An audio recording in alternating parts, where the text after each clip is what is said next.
Hello and welcome back to a Let's Play of Dark Souls, where we're finally going to take on that boss I've been teasing since I started this thing. After, a long elevator ride. Could also upgrade my sword and shield. There's a lot I could do. But guess what I forgot to do? Oh my goodness, I forgot. I should restart this over again. Well, nothing's ever perfect. So note to self, don't start the episode here. We're back to another episode where I run in circles for half an hour. Alright. Now, welcome back to a Let's Play with Dark Souls. You haven't missed anything, I just went in a full circle because I forgot to reverse the actual hollowing. So I need to look like a human before I take on this boss. And pop. And all that's going to do is just let me summon my buddies. And I don't think I actually talked to this guy. So yeah, he just lets you know that there's two bells that you have to look for. But he doesn't really give you much in the way of directions. Technically, there's a lot of different directions we could have gone. This place connects to a lot of different areas of the game. And so, sort of the predicted way is you'll go wherever the enemies are the weakest, because none of the enemies really scale up to challenge you. So the areas that are super hard now will become easier as we level up our character. If that makes sense. So technically, we don't even have to fight this boss right now, but I just feel like getting him over with. And then I got something really cool to show you. I feel bad for skipping that cutscene in the beginning of the game, because a lot of the crazy creatures that are introduced in that video may or may not make an appearance later on in the game. But I'm really determined not to die. Oh crap. Every time. Okay, he's done. Quick heal. So it kind of sucks, but every time if you die to this boss, you have to fight these dozen or so guys every flippin' time. Come on. Come on, let's do this thing.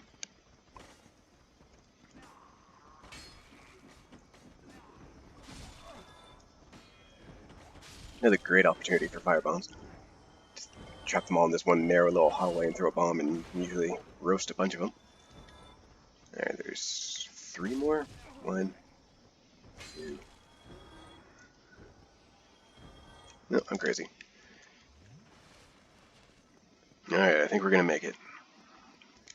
Right. Gotta keep my eyes glued to the ground for some summoning signs. Because if we play this right, these guys should kill the boss for us. So there's one. So this is the guy we freed from the jail cell last episode.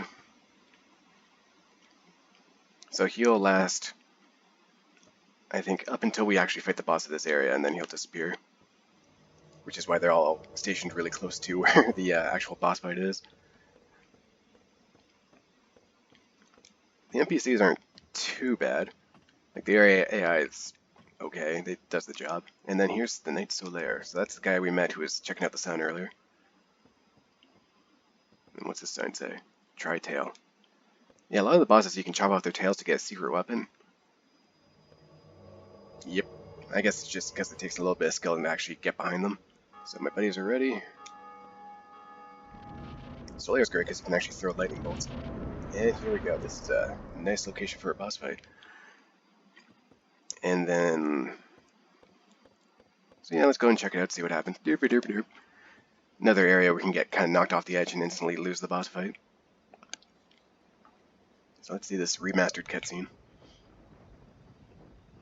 Wait for it. Wait for it.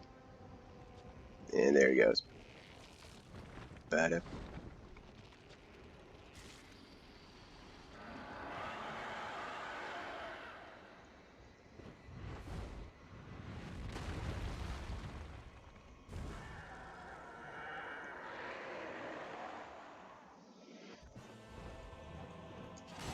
Not bad. It's kind of got a pretty cool design. So all I'm focused on right now is chopping off his tail. And hopefully he gets distracted by my buddy over there. There we go. Yep, give me tail. Yeah. And he's already dead.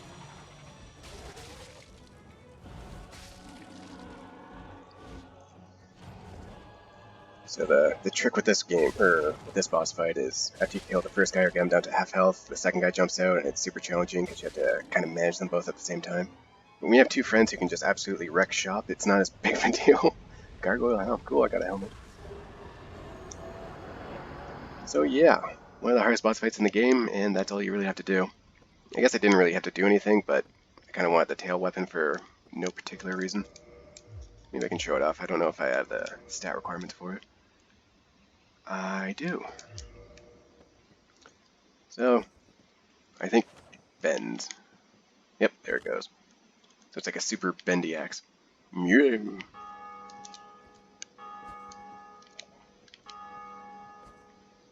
Other than that, I haven't really found much of a use for it. I still like the range of the claymore. And actually, the next thing we're going to do is, if memory serves, there's an even better weapon we can go and grab, but it's a bit out of the way. So finally, we make it. Oh, there's a ghost going the same way. We gotta climb all the way up to the bell tower, and then we can finally knock out our first bell. Yay!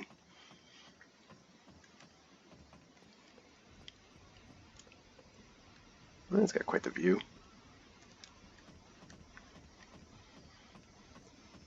Not sure why these two gargoyles didn't join the fight. I guess they're just kind of lazy. But it's got a nice view up here. One of the cool things too about this game is in the background you can actually see later levels that you're going to visit on later. So I think you can see Sen's Fortress from here. Maybe I'm crazy.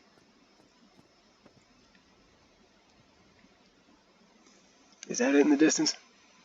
Yeah, I think I see it. I think it's that thing right there. And then eventually we'll go and see what's behind those walls up there. Using Dark Souls Uber. So this is it. This is what it's all been leading up to.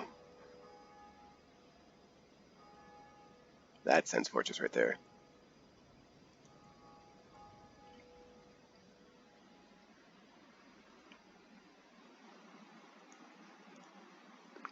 Yeah, we got an achievement. So it's a bit early to actually end the episode, so I'm just going to keep going.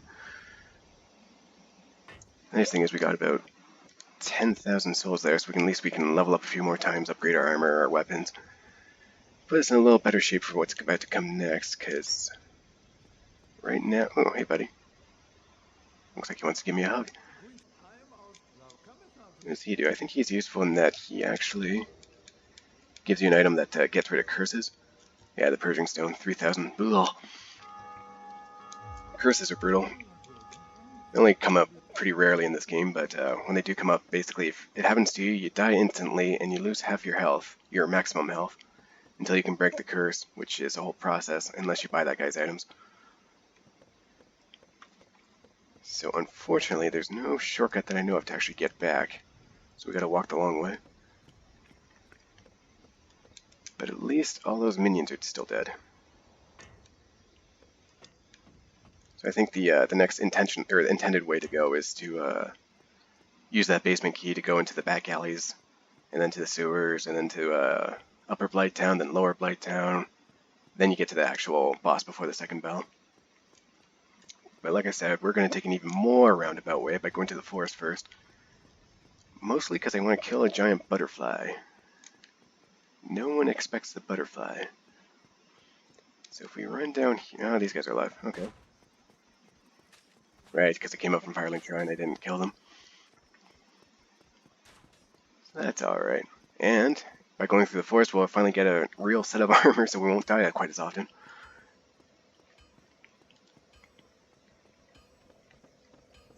So, moving right along. I'm trying to think if I had to actually...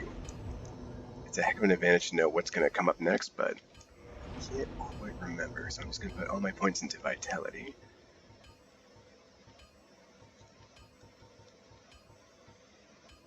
Yeah.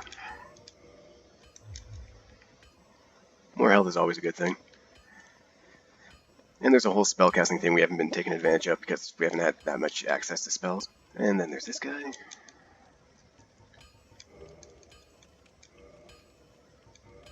Reinforcing weapons, that's exactly what I want to do.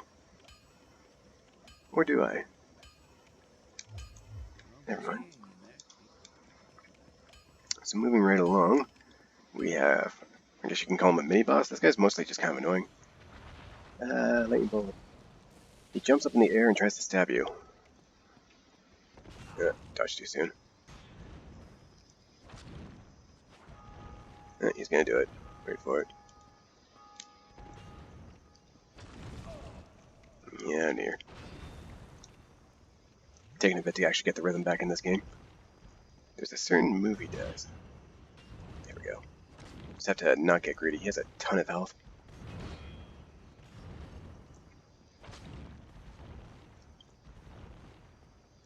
But if strategy ain't broken, why fix it?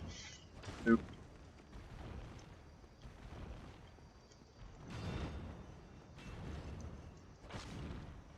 Now he's gonna do it. No? Yep. Yeah, that's annoying. Okay, never mind. New plan.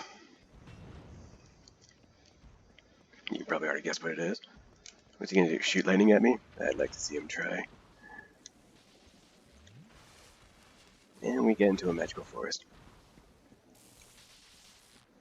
So all those trees we saw earlier, now we're underneath them, where there's a bunch of really hard to see tree people, because they're camouflaged into the background. I should have upgraded my sword.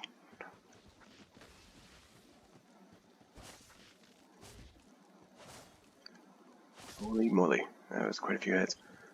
Okay. So, Dark Root Garden, yes. There's the secret passage over here, which we're going to take advantage of later. Lake, and it goes back up there. Yes. More tree monsters. These guys are brutal because they have a hugging attack too that does a bunch of damage. Oh, I can't even see what's going on. This camera's kind of a pain in the butt. And reap. So blood red moss root. So these guys drop poison healing items, which are actually kind of useful. When we finally get to the start going towards the next spell, there's a lot of poison to deal with, so it's nice to be able to have some items to deal with it. But it's not necessary. Like I said, if you have enough health, you can just kind of tank your way through it. Wow, this weapon is brutal now. I might have to take a detour. I'm starting to regret not getting that dragon sword now. Yeah, and they do a buttload of damage, and now I'm dead. Okay, well, we're going to take a break there while I think of a new route to take in order to get through this game. So, thanks for watching, guys, and I'll see you next time.